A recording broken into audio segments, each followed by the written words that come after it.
L'IRSCC mettra en œuvre des restrictions sur le permis de travail ouvert des familles des travailleurs temporaires.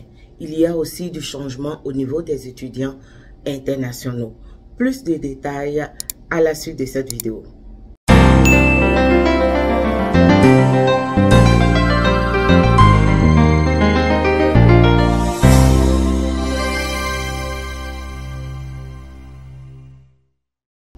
Allô, c'est votre maman KB adorée, toujours là pour ses bons conseils et ses bonnes orientations. Alors, j'espère que l'année a bien débuté pour tout le monde et que vous êtes focus vraiment sur votre projet d'immigration au Canada. Alors, sachez que je suis toujours là, disponible. Voilà, vous pouvez m'écrire ou pour ceux qui veulent, vous pouvez voilà, nous appeler et on pourra vous soutenir dans votre projet. Nous débutons donc cette nouvelle année avec cette décision. Voilà, sachez qu'à partir du 21 janvier 2025, IRSCC va apporter des restrictions au niveau des permis de travail ouverts pour les conjoints des travailleurs temporaires au Canada. Alors, maintenant, pour avoir un permis de travail ouvert lorsque vous êtes conjoint de travailleurs temporaires, il y a des conditions. Alors, nous allons voir quelles sont ces conditions-là.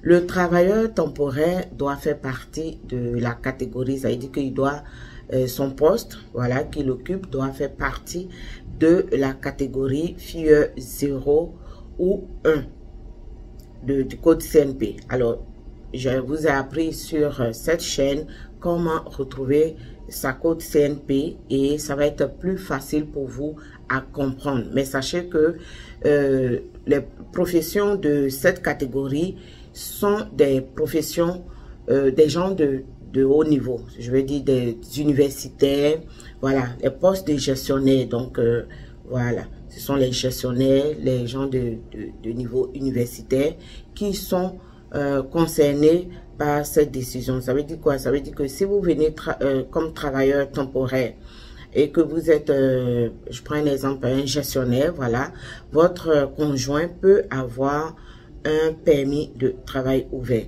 Il y a aussi les travailleurs de la catégorie FIE 2 ou 3. Voilà. La catégorie 2 ou 3, ce sont en général les gens qui sont de la profession qui nécessite un diplôme collégial ou qui ont une formation professionnelle. Mais seulement que cette fois-ci, ça sera dans les secteurs qui sont vraiment en pénurie de main-d'œuvre au Canada. Vous pouvez être de la catégorie FIE 2 ou 3, mais si dans votre domaine, il n'y a pas de pénurie de main-d'œuvre, voilà, s'il n'y a pas de pénurie de main-d'œuvre au Canada, ça veut dire que vous ne respectez pas les conditions. Donc, à partir du 21 janvier, voilà, ils vont faire sortir la liste. Donc, et lorsque la liste va sortir, voilà, je vais vous en parler sur la chaîne et je vais mettre la liste donc sur ma page Facebook afin que vous puissiez la consulter pour voir si votre profession est en pénurie de main-d'œuvre et si vous respectez les conditions pour que vos conjoints et conjointes puissent avoir un permis de travail ouvert. Voilà. Donc, c'est très important, voilà, de comprendre tout ça. Alors, en addition donc à cette décision, vous devez aussi savoir que les enfants en charge du travailleur temporaire ne pourront plus être éligibles à la demande du permis de travail. Alors, je ne sais pas trop pourquoi cette décision a été prise parce que de ce que je sais que ce pays-là est pour le regroupement familial et pour la famille en tout cas. Donc, je ne sais pas pourquoi est-ce que désormais les enfants ne pourront pas faire partie ne seront pas éligibles à la demande de permis de travail de leurs parents. Mais bon, peut-être qu'à la suite, lorsque la décision sera effective, on aura d'autres informations. Alors, au niveau des étudiants internationaux aussi, voilà, il y a des conditions à respecter pour les conjoints.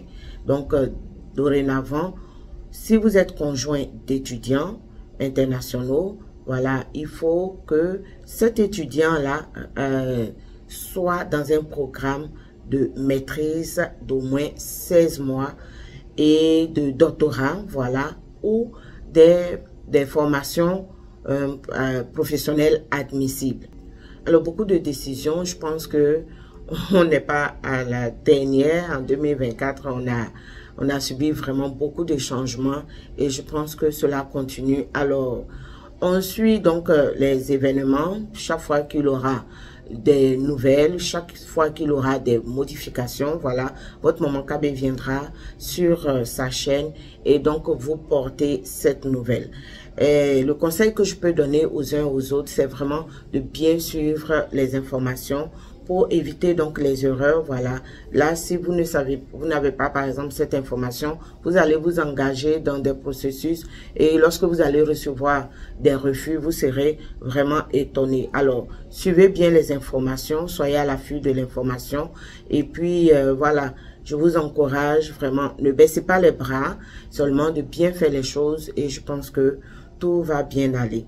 Merci de me suivre, merci de faire de cette chaîne votre chaîne préférée. Je suis là et si vous avez besoin de conseils d'orientation, voilà, vous pouvez toujours m'écrire ou m'appeler. C'est toujours un plaisir pour moi, voilà, de vous partager sur cette chaîne. Je vous dis donc à très bientôt.